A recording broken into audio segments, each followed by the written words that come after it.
Those who believe the universe is infinite, you might very well be wrong. New research has now uncovered remarkably simple evidence suggesting that our universe must have a boundary. However, that doesn't mean creation simply stops at that boundary. What lies beyond the boundary and what the boundary actually looks like, we're about to show you. The universe is made up of countless galaxies and boundaries. The foundation of natural science is straightforward. It is based on observation and logical reasoning. A little bit of math and experimentation is also involved in solving the monumental mystery of whether the universe is finite. Researchers didn't even need to pick up a pen or fire up a computer. They simply observed the obvious.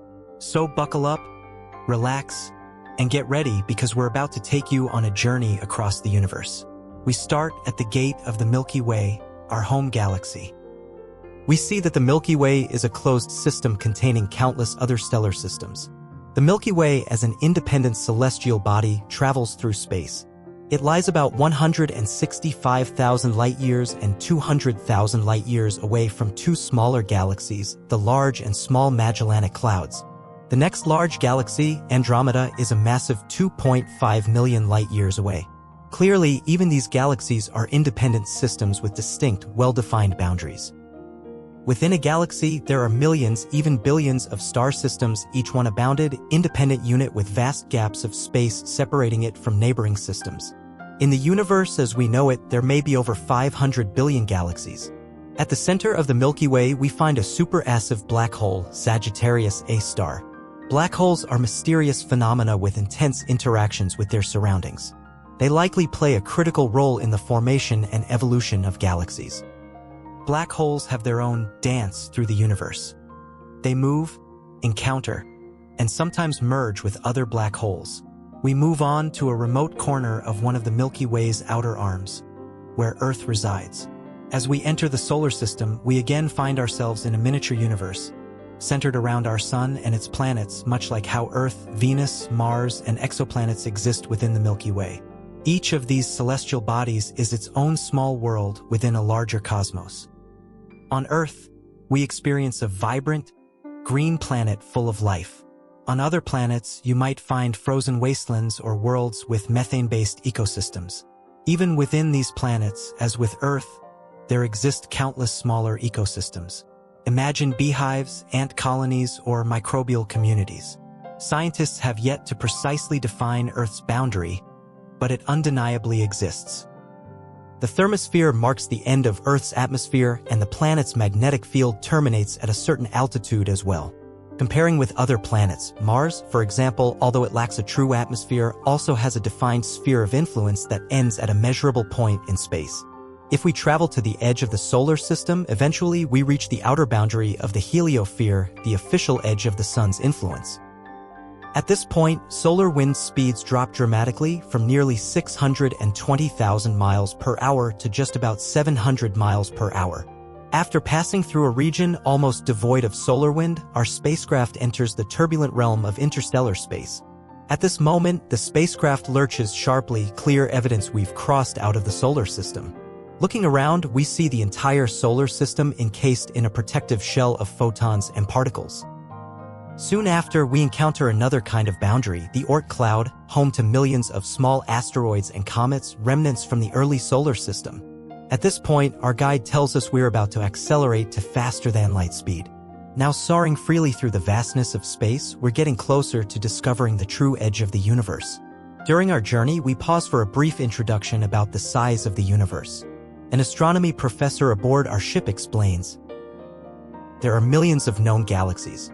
The Milky Way, the Magellanic Clouds, the Andromeda Galaxy, and countless others form our local group, which itself is part of the Virgo supercluster. The professor continues to explain some of the grandest phenomena in space.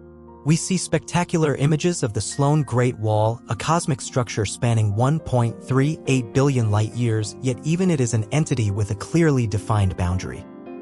Another mind-blowing structure is the Hercules Corona Borealis Great Wall, measuring about 10 billion light-years across.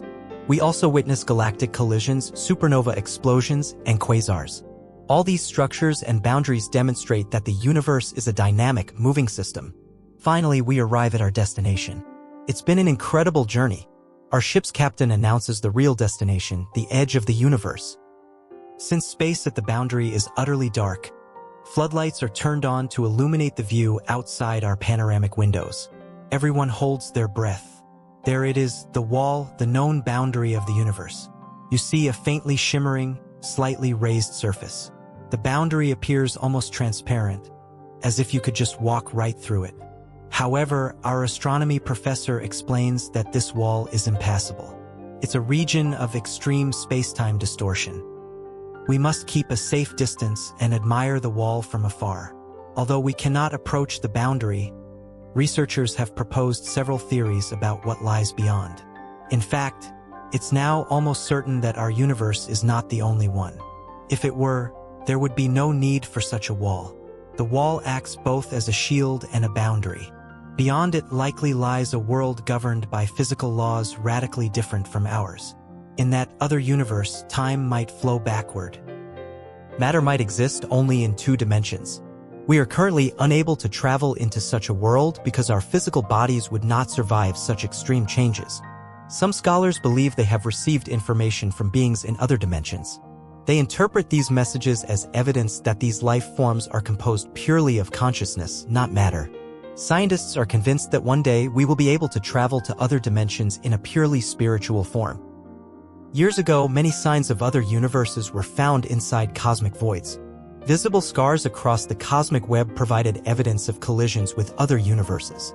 These cosmic scars resemble scar tissue. Voids are vast regions of space with few galaxies and massive empty expanses, some spanning up to 1 billion light-years across, making them some of the largest known structures. In 2004, a group of researchers following a theoretical framework studied the distribution of galaxies. They noticed that voids had far fewer galaxies due to the properties of dark energy, dark matter, and gravitational effects. In the fine cosmic filaments, they discovered what looked like scars. Calculations revealed something astonishing. The first impressions were accurate. There is evidence that 2 universes brushed against each other here, scraping past and damaging one another, much like galaxies merging. It's even possible they partially fused. Some believe our universe contains hidden dimensions that act like separate universes themselves. Our cosmos may be layered like Russian nesting dolls, interlocking and crossing into other dimensions. Returning to the impression of that massive plasma wall at the universe's edge, beyond it, at first, there might appear to be nothingness. But in a creation nested within ever larger creations, it's unlikely for things to just stop abruptly. There may be even grander structures, superordered, endless, existing in dimensions we can barely imagine. Our entire known universe might be just a single grain of sand on a cosmic beach, lost within a world of unimaginable scale. Perhaps researchers from other dimensions see our sun and Earth the way we observe electrons and protons. You might say, hold on a second, isn't there also a boundary in the subatomic world? Indeed, at the frontier of quantum uncertainty, particles blur into a pure state of undefined potential.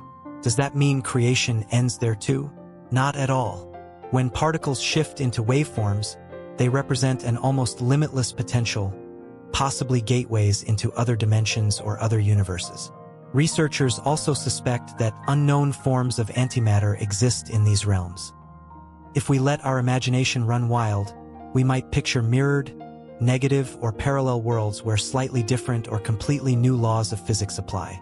Looking at it from the larger perspective, there may also be material limits, higher-level worlds composed purely of energy, forces, or states of existence beyond anything we can currently comprehend, or maybe even total voids.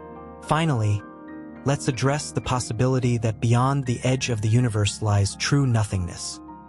While this theory exists, discoveries in quantum physics argue strongly against it.